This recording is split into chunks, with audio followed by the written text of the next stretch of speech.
클래리티 법안, 코인판을 살려줄 구원처럼 불렸던 이름이죠. 근데 사흘 전, 이 법안 초안이 공개되자마자 서클은 하루에 20%가 빠졌고 코인베이스도 10%가 날아갔습니다. 규제가 명확해지면 코인 시장도 커지고 다 같이 윈윈할 거라고들 이야기했잖아요. 근데요, 실제로 나온 초안은 업계가 예상하던 그림이랑 완전히 달랐습니다. 오늘은요, 지니어스 법안에서 시작된 허점 하나가 어떻게 8,800조 원짜리 은행 대 크립토 전쟁으로 커졌는지, 그리고 클래리티 법안 초안이 왜 배신처럼 느껴지는지 구조부터 끝까지 한 번에 정리해 볼게요. 이건 미국만의 문제가 아니에요. 서클, 코인베이스 같은 인프라주, 한국에서 코인, 미국주 투자하시는 분들, 앞으로 나올 디지털 자산 관련 ETF, 기업들 다 연결돼 있거든요. 겁주려고 하는 영상이 아닙니다. 이 정도 구조는 알고 투자하자는 마음으로 불편할 수 있는 얘기까지 한 번에 보여드릴게요. 자, 여기서 한 가지 짚고 넘어갈 게 있어요. 지니어스 법안부터 설명해야 해요. 2025년 7월 미국 역사상 처음으로 스테이블 코인 전용 연방법이 통과됐습니다. 스테이블 코인이 뭔지 모르시는 분 계세요? 쉽게 말하면요, 1코인은 1달러로 고정된 암호화폐예요. 비트코인처럼 가격이 왔다 갔다 하지 않고 항상 1달러 가치를 유지하는 거죠. USDC, USDT 같은 것들이에요. 지니어스 법안의 핵심은 딱 세 가지였어요. 첫째, 아무나 발행 못한다. 인가받은 은행, 기관만 발행 가능. 둘째, 1대1 준비금 의무. 1USDC를 찍으려면 1달러나 미국 국채를 반드시 갖고 있어야 합니다. 셋째, 발행사는 보유자에게 이자를 줄 수 없다. 서클, 테더 같은 발행사는 이자를 못 주게 막은 거죠. 근데요, 여기 허점이 하나 있었어요. 법에는 발행사는 이자를 줄 수 없다고만 써 있고 코인베이스 같은 중간 플랫폼이 이자를 주는 건 금지한다고 안 써 있습니다. 비유를 들어볼게요. 백화점 상품권 본사는 이자를 못 주는데 그 상품권을 파는 카드사가 포인트를 10배로 적립해 주는 건 막는 조항이 없는 상황이었던 거예요. 법에 구멍이 생긴 거죠. 잠깐 이 숫자 하나만 같이 보고 가시죠. 연 4.1%대 0.39%. 지금 코인베이스에서 USDC를 그냥 넣어두면 연 4.1% 이자가 들어옵니다. 미국 일반은행 평균 예금 이자는 0.39% 수준이에요. 거의 10배 차이 나죠. 같은 현금인데 한쪽 통장에 넣으면 연 0.3%, 다른 쪽에 넣으면 연 4%포인트 적립. 이 구조가 클래리티 법 통과 전이라 법적으로는 불법이 아니라 미규정 상태입니다. 은행들이 이걸 보고 계산기를 두드렸어요. 이렇게 두면 자기네 예금이 은행에서 코인베이스 같은 크립토 플랫폼으로 대규모 빠져나갈 수 있어요. 그 규모를 8,800조 원짜리 예금 전쟁이라고 보는 겁니다. JP모건, 뱅크 오브 아메리카, 미국 대형 은행들이 로비를 시작했어요. 이걸 막아야 한다. 규제를 만들어야 한다. 여기서 은행 대 크립토 전쟁 1막이 열린 거예요. 자, 이제 클래리티 법안으로 넘어가 볼게요. 정식 이름은 디지털 자산 시장 클래리티 법안. 역할은 간단합니다. 코인 시장의 교통법규를 만드는 거예요. 지금까지는 SEC, 증권이랑 CFTC, 선물위가 이 코인은 내 관할이다, 아니다를 두고 싸우고 있었거든요. SEC는 대부분의 코인이 투자 계약, 즉 증권이라고 봐요. CFTC는 비트코인이나 이더리움은 상품이라고 보고요. 같은 코인을 두고 두 기관이 서로 자기 밥그릇이라고 싸우는 거예요. 클래리티 법안은 이 혼란을 끝내겠다는 거예요. 그래서 코인을 딱 세 가지로 나눕니다. 첫째, 디지털 상품. 비트코인, 이더리움처럼 특정 주인이 없는 코인들. 이건 CFTC 관할로 가는 구조가 유력합니다. 둘째, 투자 계약 자산. 특정 팀이나 발행사가 지배하는 코인들. 이건 SEC 관할로 들어가요. 셋째, 결제용 스테이블 코인. 이건 아까 봤던 지니어스 법안이 담당합니다. 이렇게 정리가 되면 기관 투자자들이 투자하기가 훨씬 쉬워져요. 어떤 법 아래서 어떤 규제를 받는지 명확해지니까요. 근데 문제는 이 법안이 통과되기까지의 정치 구조예요. 상원 금융위 마크업, 두 위원회 조율, 상원 본회의 60표, 하원 상원 단일안, 트럼프 서명, 이렇게 5단계를 넘어야 합니다. 상원 본회의에서 필리버스터를 막으려면 60표가 필요한데 공화당은 53석밖에 없어요. 민주당 7표가 꼭 필요하다는 뜻입니다. 여기서 진짜 중요한 포인트가 하나 나옵니다. 트럼프의 이해충돌 문제예요. 민주당은 뭐라고 하냐면요. 대통령, 고위공직자, 크립토 수익 제한, 이해충돌 방지 조항 없으면 표 안 준다. 근데 트럼프는 본인이 민코인, 월드리버티 파이낸셜 같은 크립토 프로젝트를 직접 하고 있어서 이 조항을 거부했어요. 공화당도 수정안을 다 부결시켰고요. 비유를 들어볼게요. 프로야구 리그 룰을 정하는 총재가 자기 아들이 뛰는 구단 주주이기도 한 상황에서 자기 구단에 유리한 룰을 밀어붙이려는 그림. 딱 이거예요. 그래서 지금 이 법안의 가장 큰 병목은 사실 코인이냐 아니냐의 문제보다 이해 충돌 조항을 둘러싼 정치 싸움입니다. 3월 20일 드디어 소식이 하나 나옵니다. 공화당 틸리스, 민주당 알소브룩스가 스테이블 코인 이자 문제에서 합의했다고 발표했어요. 백악관도 좋다고 했고 협상팀에서는 이제 99% 해결됐다는 말까지 나왔습니다. 시장이 환호했어요. 서클 주가가 오르고 코인베이스도 올랐고 드디어 됐다. 규제가 해결됐다. 이런 분위기였죠. 근데 이상한 게 하나 있었어요. 합의했다고만 했지 실제 법안 텍스트는 공개를 안 한 거예요. 3일 뒤 3월 23일 업계 관계자들이 처음으로 실제 초안 텍스트를 받아들었습니다. 3달 넘게 기다려온 결과물을 읽어본 반응은 딱 한 줄이었어요. 너무 좁고 불명확하다. 핵심이 뭐냐면요. 첫째, 패시브 일드 전면 금지. 패시브 일드가 뭐냐면요. 그냥 넣어두기만 해도 이자가 쌓이는 구조예요. 은행 예금처럼 가만히 있으면 이자 나오는 통장. 이건 안 된다. 둘째, 액티비티 베이스드 리워드만 허용. 결제, 송금, 스테이킹, 유동성 공급, 담보 제공 같은 활동을 했을 때 주는 보상은 허용될 수 있다. 다만 어떤 활동이 진짜 허용되는지는 기준이 아직 없어요. 여기서 끝이 아닙니다. 3월 24일 아침 기자가 내부 이해관계자 이메일을 공개했어요. 거기서 3가지 금지 조항이 추가로 나옵니다. 첫째, 직접 이자 금지. 스테이블 코인을 그냥 들고 있는 것에 이자를 직접 주는 건 금지. 이건 예상했던 내용이죠. 둘째, 간접 이자 금지. 서클이 국채 수익을 코인베이스에 주고 코인베이스가 그걸 고객에게 이자처럼 나눠주는 구조도 금지. 지금 코인베이스가 쓰는 모델을 정면으로 막는 조항입니다. 셋째, 은행 이자와 경제적으로 동등한 구조 금지. 이름은 리워드라도 감독 당국이 보기에 이거 사실상 은행 예금 이자랑 똑같네 라고 판단되면 다 막을 수 있는 아주 모호한 블랭킷 조항이에요. 비유를 들어볼게요. 편의점 포인트, 카드 포인트까지 싸잡아서 이자랑 비슷하면 다 안 돼 라고 할 수 있는 아주 모호한 약관인 거예요. 시장 반응은 바로 나왔습니다. 서클 주가는 하루 만에 20% 폭락했고 코인베이스도 10% 가까이 빠졌어요. 업계 리더들 반응은 한 줄이었어요. 백악관이랑 이전에 얘기하던 방향이랑 완전히 다르다. 99% 해결됐다고 했는데 막상 텍스트를 보니 배신감이 든다는 거예요. 트럼프는 취임하자마자 비트코인을 국가 전략 준비금으로 쌓겠다.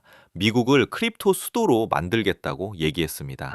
동시에 본인이 민코인, 월드 리버티 파이낸셜 같은 크립토 프로젝트를 직접 운영하면서 크립토로 돈을 버는 구조예요. 크립토에 유리한 법을 만드는 사람이 직접 크립토로 수익을 내고 있는 겁니다.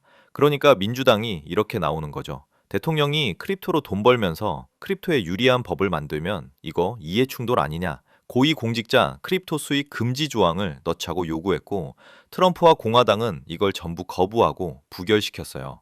상원 금융위 마크업 단계에서는 공화당이 다수라 이 조항 없이도 넘어갈 가능성이 큽니다. 근데 진짜 문제는 상원 본회의 60표 단계예요.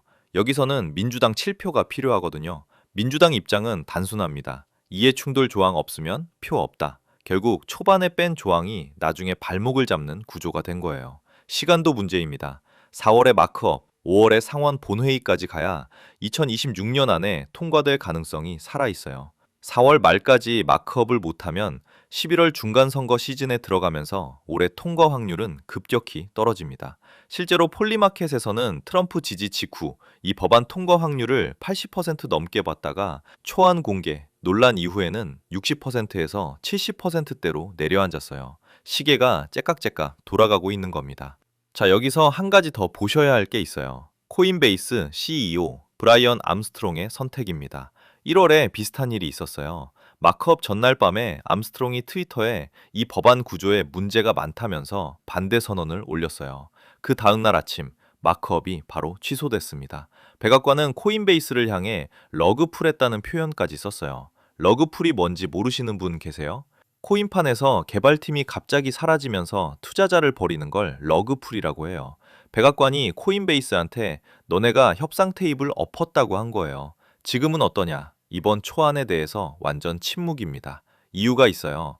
액티비티 베이스드 리워드 기준을 SEC, CFTC, 재무부가 12개월 안에 정하도록 위임해 놓았거든요.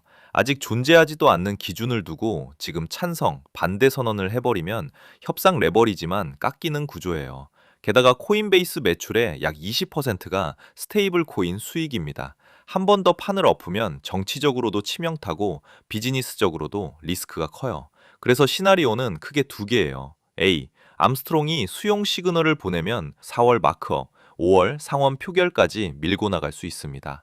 B. 또 한 번 공개 반대 선언을 날리면 마크업이 또 연기되고 5월 데드라인을 넘기면 2026년 통과 확률은 극도로 낮아집니다. 암스트롱의 입이 법안 운명을 쥐고 있는 거예요.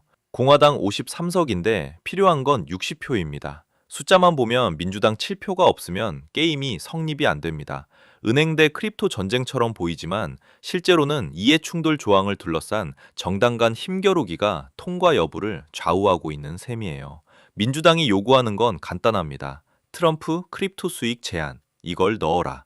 공화당이 이걸 받을 수 없다고 하면 7표를 못 얻는 거고 법안은 상원 본회의 단계에서 막힙니다. 세 번째 변수가 제일 중요할 수 있어요. 법이 통과된다 해도 액티비티 베이스드 리워드의 구체적인 기준은 앞으로 12개월 동안 SEC, CFTC, 재무부가 만들어야 합니다. 넓게 잡히면 코인베이스, 서클에게 우회로가 꽤 열릴 수 있고 수익 모델도 상당 부분 살아남을 수 있어요. 좁게 잡히면 이름만 리워드일 뿐 사실상 이자처럼 보이는 구조는 대부분 막힐 수 있습니다. 즉, 스테이블 코인 수익 일부는 어차피 타격이에요. 일부 애널리스트들은 헤드라인만큼 나쁘지 않을 수 있다, 우회 구조가 나올 거다라는 의견도 내고 있어요. 시장이 이 둘 사이에서 눈치 싸움을 하는 구간입니다. 서클부터 볼게요. 2월 초부터 이번 폭락 전까지 플러스 170% 랠리를 했습니다.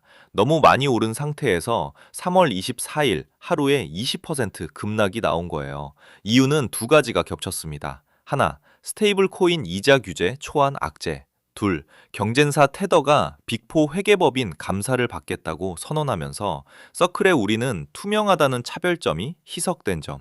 테더가 지금까지 불투명하다는 비판을 받아왔는데 감사를 받겠다고 하면 서클이랑 차별점이 줄어드는 거거든요. 그럼에도 연초 대비로 보면 아직 플러스 20% 이상입니다. 번스타인은 목표가 190달러, 미즈오는 120달러를 유지하면서 단기 이벤트성 충격과 장기 구조는 분리해서 봐야 한다는 뷰를 가져가고 있고요. 코인베이스는 연초 대비 20% 이상 조정된 상태고 현재가는 180달러 초반, 증권사 컨센서스 목표가는 250달러 안팎입니다. 대부분 증권사는 여전히 매수 의견이에요. 왜냐면요, 클래리티 법안이 통과되면 비트코인, 이더리움 같은 디지털 상품을 CFTC 관할 아래 다루는 제도권 거래소로 완전히 편입되거든요. 기관 자금 유입의 최대 수혜주라는 스토리가 나오는 이유입니다. 연기금, 국부펀드, 대형 자산운용사들이 주제가 명확한 거래소에서만 코인을 살 수 있어요. 코인베이스가 그 문지기 역할을 하는 거죠. 다만 스테이블 코인 수익이 매출의 약 20%라 액티비티 리워드 기준이 좁게 잡히면 이 부분은 어느 정도 타격을 받을 수밖에 없습니다. 그래서 지금 구간에서는요, 무조건 추격 매수보다는 암스트롱의 입장 발표, 4월 마크업 결과 이 두 가지를 확인하고 움직이는 게 더 현실적인 접근이에요. 자, 여기까지 들으시면요, 코인 규제가 다 나쁜 거 아니냐 싶으실 수 있어요. 물론 반론도 있습니다. 클래리티 법안이 통과되면 비트코인, 이더리움이 완전히 제도권으로 들어와요. 기관 투자자들이 안심하고 살 수 있는 환경이 만들어지고 시장 자체가 훨씬 커질 수 있어요. 코인을 죽이는 규제처럼 보이던 법안이 실제로는 코인을 제도권 안으로 끌어들이면서 은행 예금과 경쟁할 수 있는 길을 절반만 열어놓는 절충안일 수도 있거든요. 이 법안이 어떤 형태로 최종 통과될지, 액티비티 리워드 기준이 어떻게 정해질지 확실하게 아는 사람은 없습니다. 다만 여기서 불편한 질문 하나를 드리고 싶어요. 우리가 탈은행, 탈달러를 꿈꾸며 코인을 봤는데 결국 은행과 크립토가 같은 테이블에서 예금 이자와 규제룰을 나눠 갖는 구조로 가는 건 아닐까요? 그렇다면 진짜로 바뀌는 건 금융 시스템 자체일까요? 아니면 플레이어 이름만 바뀐 같은 게임일까요? 이 질문에 대한 답은 각자 다르실 수 있어요. 저는 다만 이것 하나만은 말씀드릴 수 있어요.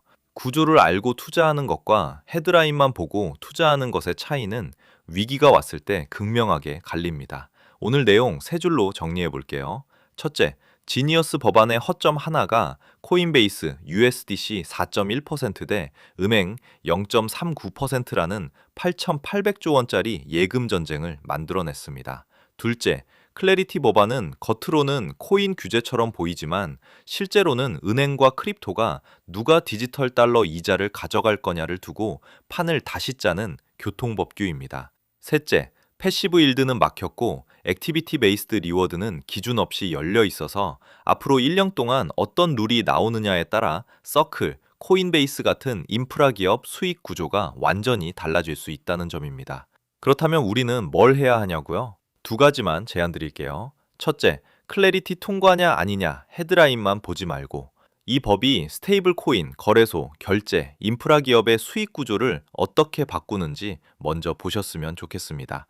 둘째, 코인주에 투자하신 분들은 패시브 이자 상품, 스테이블 코인 수입 모델이 법 통과 전에만 가능한 구조인지, 통과 후에도 살아남을 수 있는 구조인지 한 번은 꼭 체크해 보셔야 합니다. 하지 말 것, 규제만 통과되면 코인판 끝까지 간다. 이런 단순한 서사만 믿고 구조도 모른 채 레버리지 베팅하는 것, 이건 이번 국면에서는 피하셔야 합니다.